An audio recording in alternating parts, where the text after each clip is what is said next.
കാരണം വളരെ ലളിതമാണ്. ഭാരതം ഒരു മതേതര രാജ്യമാണ്. ഒരു മതേതര രാഷ്ട്രത്തിൽ പൗരത്വം ലഭിക്കുന്നതിനുള്ള മാനദണ്ഡം പരിഗണനാർഹമാകേണ്ടുന്ന വിഷയം സമുദായമോ മതമോ അല്ല എന്നുള്ളതാണ് താത്വികമായി രാഷ്ട്രീയമായി ഞങ്ങൾ കനത്ത വിയോജിപ്പ്, എതിർപ്പ്, പ്രതിഷേധം പ്രകടിപ്പിക്കുന്നത് ആ ഒറ്റ കാരണം കൊണ്ട് തന്നെയാണ്.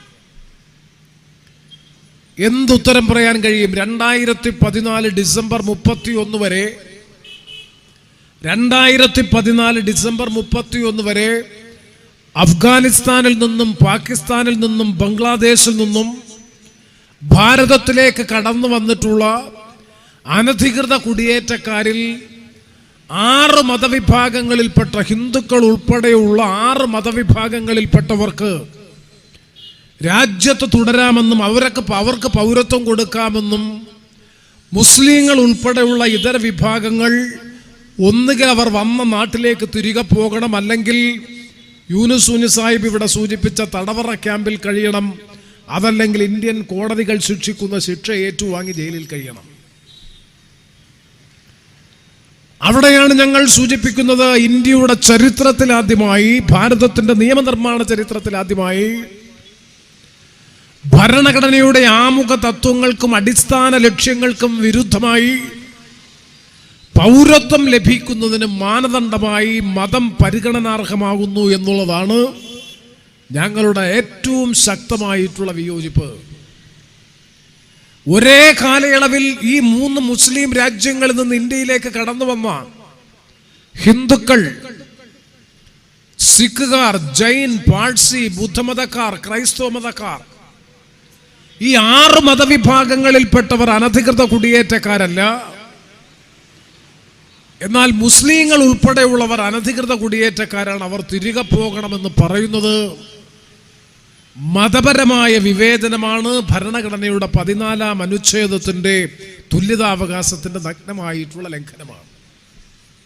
ഇതുതന്നെയാണ് കോടതിയിൽ ചോദ്യം ചെയ്യപ്പെട്ടിട്ടുള്ളതും, ഇതുതന്നെയാണ് കോടതി പ്രധാനമായും പരിഗണിക്കപ്പെടേണ്ടതും.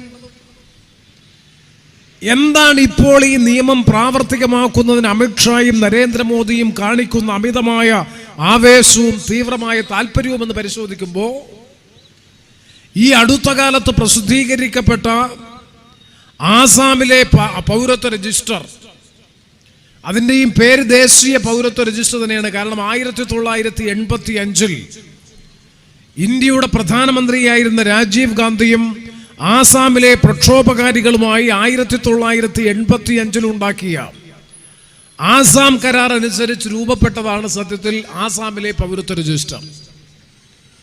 ആസാമിലെ പൗരത്വ രജിസ്റ്റർ, അവിടുത്തെ നിയമം എന്ന് പറയുന്നത് 971, അതായത് ബംഗ്ലാദേശ് രൂപീകരിച്ച വർഷം. 1971 ജൂൺ മാസം 25 ശേഷം ആസാമിലേക്ക് കടന്നു വന്നിട്ടുള്ള സകല വിദേശികളും പുറത്തു പോകണമെന്നുള്ളതാണ് എഗ്രിമെന്റ്. അവിടെ ഹിന്ദു ആണെങ്കിൽ തുടരാമെന്ന് വ്യവസ്ഥയില്ല, അവിടെ മുസ്ലിം ആണെങ്കിൽ പുറത്തു പോകണമെന്ന് വ്യവസ്ഥയില്ല. അതൊരു മതേതര രാഷ്ട്രത്തിന് അനുരോധമായിട്ടുള്ള കരാറാണ്, എഗ്രിമെന്റാണ്, അക്കോർഡാണ്. അതാണ് 1985 ഉണ്ടാക്കിയിട്ടുള്ള രാജീവ് ഗാന്ധി ഉണ്ടാക്കിയ ആസാം അക്കോർഡ് അല്ലെങ്കിൽ ആസാം എഗ്രിമെന്റ് അനുസരിച്ച് ആസാമിലേക്ക് 71 ജൂൺ മാസം 25 ശേഷം കടന്നു വന്നിട്ടുള്ള മുഴുവൻ വിദേശികളും, ഹിന്ദു ആയിക്കൊള്ളട്ടെ മുസ്ലിം ആയിക്കൊള്ളട്ടെ, അവരെല്ലാവരും പുറത്തു പോകണമെന്നുള്ളതാണ് വ്യവസ്ഥ. ഇവിടെ നരേന്ദ്രമോദിയും അമിത്ഷായും പറയുന്നു 2014 ഡിസംബർ 31 വരെ ഭാരതത്തിലേക്ക് കടന്നു വന്നിട്ടുള്ള ഹിന്ദുക്കൾ ഉൾപ്പെടെയുള്ള 6 മതവിഭാഗങ്ങളിൽപ്പെട്ടവർ, അവർക്ക് ഈ രാജ്യത്ത് തുടരാം, മുസ്ലിങ്ങൾ ഉൾപ്പെടെയുള്ള ഇതര വിഭാഗങ്ങൾ രാജ്യത്തിന് പുറത്തു പോകണം. അതെങ്ങനെയാണ് നീതീകരിക്കാൻ, ന്യായീകരിക്കാൻ കഴിയുക? അതുതന്നെയാണ് മൗലികമായിട്ടുള്ള പ്രശ്നം, അടിസ്ഥാനപരമായിട്ടുള്ള പ്രശ്നം.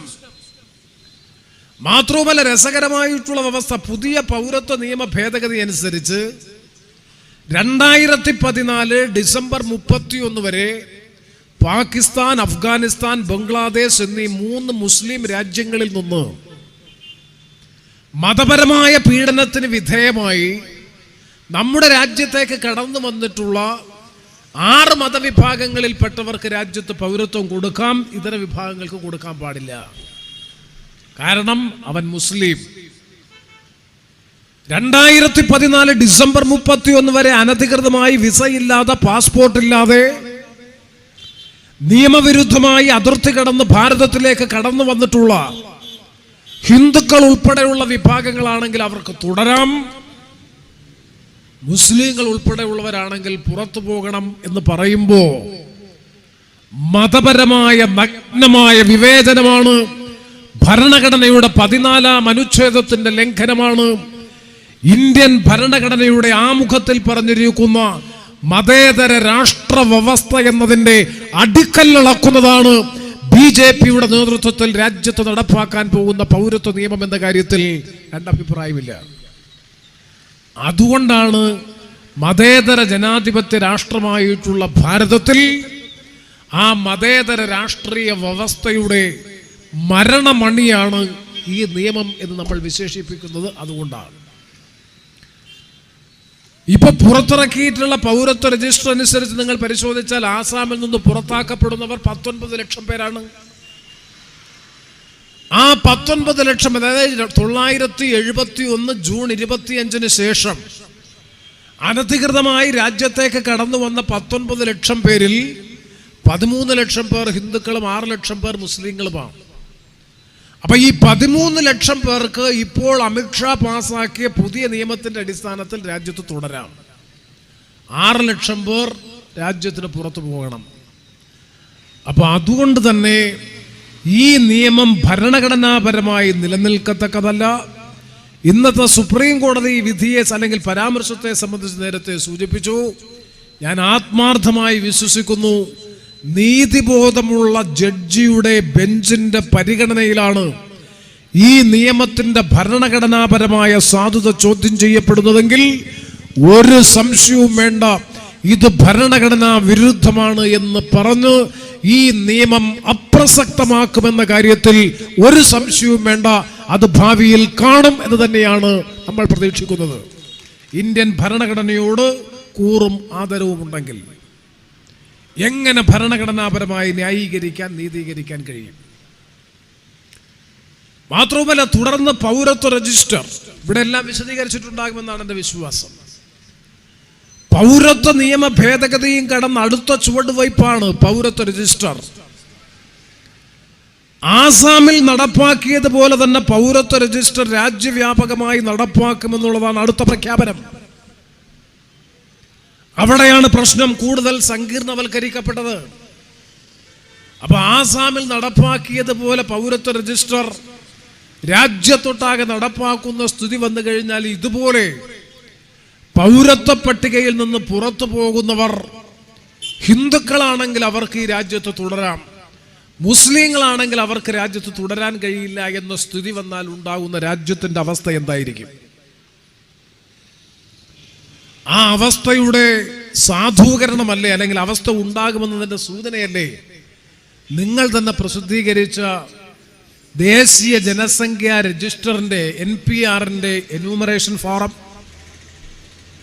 ആ എന്യൂമറേഷൻ ഫോറത്തിൽ ചോദിച്ചിരിക്കുന്ന വിവാദപരമായിട്ടുള്ള കോളങ്ങൾ നിങ്ങളുടെ ഉമ്മയും വാപ്പയും അല്ലെങ്കിൽ അച്ഛനും അമ്മയും ജനിച്ച സ്ഥലം, ജനന തീയതി, മരിച്ച സ്ഥലം, മരിച്ച കാലയളവ്.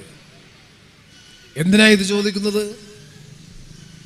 നമുക്ക് എത്ര ആലോചിച്ചിട്ട് മനസ്സിലാകുന്നില്ല. 2010 എന്യൂമറേഷൻ നടന്നല്ലോ, 2011 സെൻസസിന് മുമ്പായി.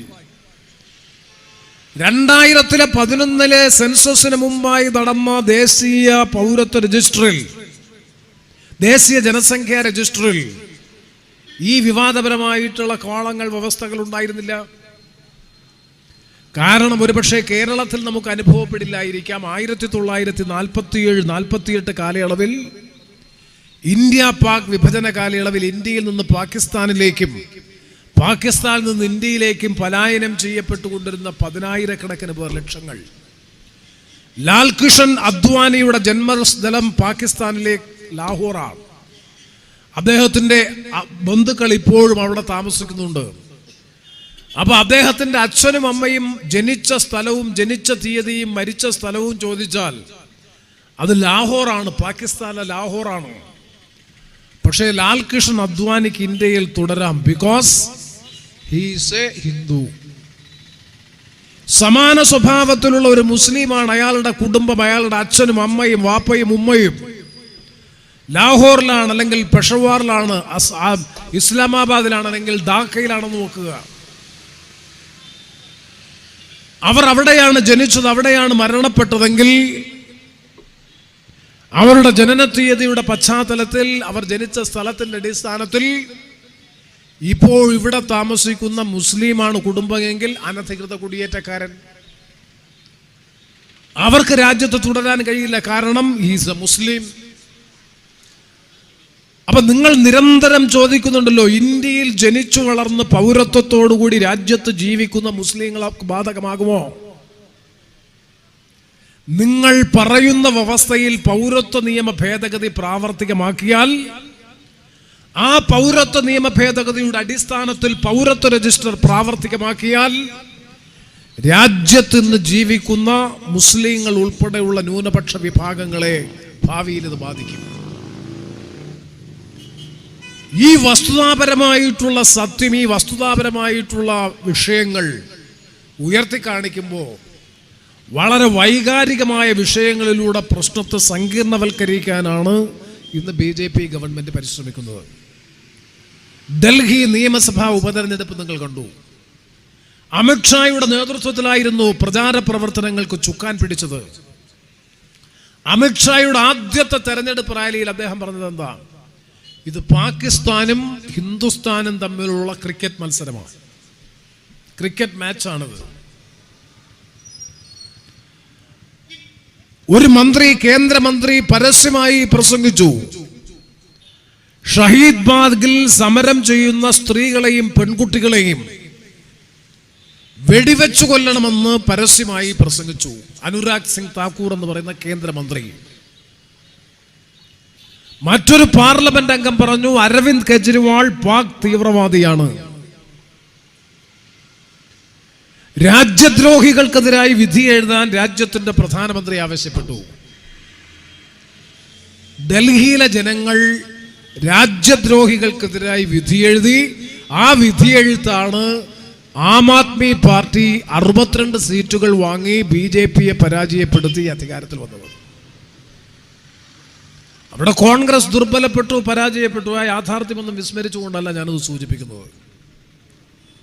കാരണം മതേതര ഭരണഘടന പ്രതിസന്ധിയിലാകുന്ന ഘട്ടത്തിൽ ഇന്ത്യൻ മതേതരത്വത്തിന്റെ അസ്തിത്വം നിലനിൽക്കണമെന്നുണ്ടെങ്കിൽ ഈ തെരഞ്ഞെടുപ്പിൽ BJP പരാജയപ്പെടണം. പ്രത്യേകിച്ചും ഇന്ത്യൻ പൗരത്വ നിയമ ഭേദഗതി പ്രധാന മുദ്രാവാക്യമായി തെരഞ്ഞെടുപ്പിൽ ഉയർത്തിക്കൊണ്ട് BJP തെരഞ്ഞെടുപ്പിൽ മത്സരിക്കുമ്പോൾ ഏതെങ്കിലും കാരണവശാൽ BJP ഡൽഹി തെരഞ്ഞെടുപ്പിൽ ജയിച്ചിരുന്നെങ്കിൽ ഒരു സംശയവും വേണ്ട, ഈ പാർലമെന്റിന്റെ ബഡ്ജറ്റ് സമ്മേളനത്തിന്റെ 1ാം സെഷന്റെ അവസാന ദിവസമായിട്ടുള്ള 11-ാം തീയതി ഇന്ത്യൻ പാർലമെന്റിൽ ഏകീകൃത സിവിൽ ബിൽ അവതരിപ്പിക്കുമായിരുന്നു അമിത്ഷാ. അതിനുള്ള സകല തയ്യാറെടുപ്പും നടത്തിയിരുന്നു.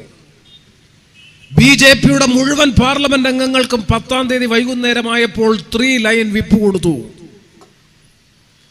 മുഴുവൻ പാർലമെന്റ് അംഗങ്ങളും പാർലമെന്റിൽ ഹാജരായിരിക്കണമെന്നുള്ളതാണ് 3 ലൈൻ വിപ്പ്.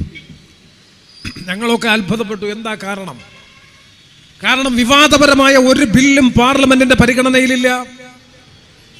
വോട്ടിംഗ് ആവശ്യപ്പെടേണ്ടുന്ന മറ്റൊരു ബില്ലും പാർലമെന്റിന്റെ പരിഗണനയിലില്ലാതിരിക്കുമ്പോൾ, സുപ്രധാനമായ ഒരു കാര്യപരിപാടിയും സജീവം പാർലമെന്റിന്റെ പരിഗണനയിൽ ഇല്ലാതിരിക്കുന്ന ഒരു സാഹചര്യത്തിൽ എന്തിനാണ് BJP അംഗങ്ങൾക്ക് വിപ്പ് കൊടുത്തത് എന്നുള്ളത് വലിയ ചർച്ചയായി. അങ്ങനെയാണ് ചില മാധ്യമങ്ങൾ വാർത്താ സംപ്രേഷണത്തിലൂടെ പ്രഖ്യാപിക്കുകയുണ്ടായി, 11-ാം തീയതി അവസാന ദിവസം ഏകീകൃത സിവിൽ നിയമം അവതരിപ്പിക്കും, പാസ്സാക്കും. ഞാൻ ഇപ്പോഴും വിശ്വസിക്കുന്നു, രാവിലെ 9 മണിയായി, 10 മണിയായി, 10:30 11 മണിക്കാണ് പാർലമെന്റ് സമ്മേളിക്കുന്നത്. ഏതാണ്ട് 10:30 മണിയോടായപ്പോ ഡൽഹിയിലെ തെരഞ്ഞെടുപ്പ് ഫലം കൃത്യമായി വ്യക്തമായി വന്നു. 3-2 ഭൂരിപക്ഷത്തോടുകൂടി അരവിന്ദ് കെജ്രിവാളിന്റെ നേതൃത്വത്തിൽ BJP പ്രധാനമായും എതിർത്ത അരവിന്ദ് കെജ്രിവാളിന്റെ നേതൃത്വത്തിൽ ഒരു ഗവൺമെന്റ് രൂപീകരിക്കുന്ന അവസ്ഥ വന്നു. ഞാൻ ബഹുമാനപ്പെട്ട കുഞ്ഞാലിക്കുട്ടി സാഹിബും മൈലക്കാട് ഷായും ബഹുമാനപ്പെട്ട അധ്യക്ഷൻ ഉൾപ്പെടെയുള്ള ശ്രീ താജ് ഉൾപ്പെടെയുള്ള ഒരുപാട് പേർ, രാജ് ഉൾപ്പെടെയുള്ള ഒരുപാട് പേർ ഈ വേദിയിൽ സന്നിഹിതരായിട്ടുണ്ട്, സദസ്സിലുണ്ട്. നിങ്ങളെല്ലാവരെയും സാക്ഷി നിർത്തി പറയുന്നു, ഡൽഹി തെരഞ്ഞെടുപ്പിന്റെ ഫലം മറിച്ചായിരുന്നെങ്കിൽ, BJPക്ക് അനുകൂലമായിരുന്നെങ്കിൽ ഒരു സംശയവും വേണ്ട, ഈ കഴിഞ്ഞ 11-ാം തീയതി ചൊവ്വാഴ്ച ഇന്ത്യൻ പാർലമെന്റിൽ ഏകീകൃത സിവിൽ നിയമം അമിത്ഷാ അവതരിപ്പിച്ച് പാസ്സാക്കുമായിരുന്നു. അല്ലെങ്കിൽ പിന്നെ എന്തിനാ 3 ലൈൻ വിപ്പ് കൊടുത്തത്? കാരണം 3:30 മണിയായപ്പോൾ 6 മണിക്കാണ് സഭ നിയമാനുസൃതമായി പിരിയേണ്ടത്. 6 മണിക്കാണ്. 6 മണിക്ക് മുമ്പ് തന്നെ 3 മണി 3:30 ആയപ്പോൾ തന്നെ സ്പീക്കർ സഭ അനിശ്ചിതകാലത്തേക്ക് പിരിഞ്ഞു. ഇനി മാർച്ച് 2-ാം തീയതിയാണ് സെഷൻ ചേരുന്നത്. അപ്പൊ വളരെ വ്യക്തമാണ്. അത് ഞാനിത് പറയാൻ കാരണം ഇതിന് മറുമരുന്നില്ല ഇതിനെ പ്രതിരോധിക്കാൻ. മതേതര ജനാധിപത്യ ശക്തികളുടെ കൂട്ടായ യോജിപ്പിലൂടെ വർഗീയ രാഷ്ട്രീയത്തെ പ്രതിരോധിക്കുക എന്നുള്ളതല്ലാതെ ഇതിൽ നമുക്ക് മറുമരുന്നില്ല എന്നുള്ളത് തന്നെയാണ് ഈ കാര്യത്തെ സംബന്ധിച്ചിടത്തോളം എനിക്ക് സൂചിപ്പിക്കാനുള്ളത്. അതുകൊണ്ട് ജനാധിപത്യ മതേതര ശക്തികളുടെ ഏകീകരണത്തിലൂടെയും യോജിച്ച മുന്നേറ്റത്തിലൂടെയും മാത്രമേ രാജ്യം നേരിടുന്ന ഗൗരവതരമായിട്ടുള്ള, ബഹുമാനപ്പെട്ട മന്ത്രിയും വേദിയിൽ എത്തിച്ചേർന്നിട്ടുണ്ട്. സംഘാടക സമിതിക്ക് വേണ്ടി ബഹുമാനപ്പെട്ട മന്ത്രിയെ ആദരവോടുകൂടി സ്വാഗതം ചെയ്യുകയാണ്. ഞാൻ എൻ്റെ സംസാരം ഇനിയും ദീർഘിപ്പിക്കുന്നില്ല. മതേതര ജനാധിപത്യ രാഷ്ട്രീയത്തെ വീണ്ടെടുത്തുകൊണ്ട്, മതേതര ഭാരതത്തെ വീണ്ടെടുത്തുകൊണ്ട് മാത്രമേ വർത്തമാനകാല ഇന്ത്യൻ രാഷ്ട്രീയം നേരിടുന്ന, ഈ മതേതരത്വം നേരിടുന്ന കനത്ത വെല്ലുവിളികളെ അതിജീവിച്ച് മുന്നോട്ട് പോകാൻ കഴിയൂ. ആ പോരാട്ടത്തിൽ ഒന്നിച്ചണിനിരക്കാൻ, ഒരുമിച്ച് പോരാടാൻ, ഇത് കേവലം ഒരു മുസ്ലിം സമുദായത്തിന്റെ പ്രശ്നം മാത്രമല്ല, അങ്ങനെ ഒരു പ്രശ്നമാക്കി പരിമിതപ്പെടുത്താനാണ് സംഘ് പരിവാറിന്റെ പിൻബലത്തോടുകൂടി BJP കിണഞ്ഞ് പരിശ്രമിച്ചു കൊണ്ടിരിക്കുന്നത്.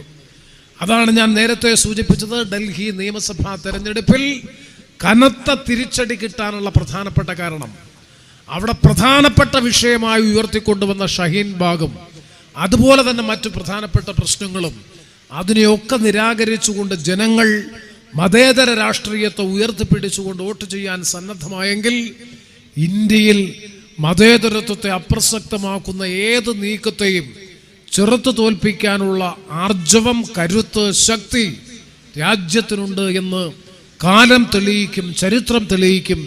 അതിനു വേണ്ടിയിട്ടുള്ള വലിയ പോർമുഖങ്ങളിൽ, സമരമുഖങ്ങളിൽ ഒരുമിച്ച് നിന്ന് പോരാടാൻ, ഈ പ്രതിലോമകരമായിട്ടുള്ള അവസ്ഥയെ അതിജീവിച്ച് രാജ്യത്തിൻ്റെ ഐക്യവും രാജ്യത്തിൻ്റെ അഖണ്ഡതയും രാജ്യത്തിൻ്റെ പുരോഗതിയും വളർച്ചയും നിലനിർത്തി മുന്നോട്ട് കൊണ്ടുപോകാൻ നമുക്ക് കഴിയണം.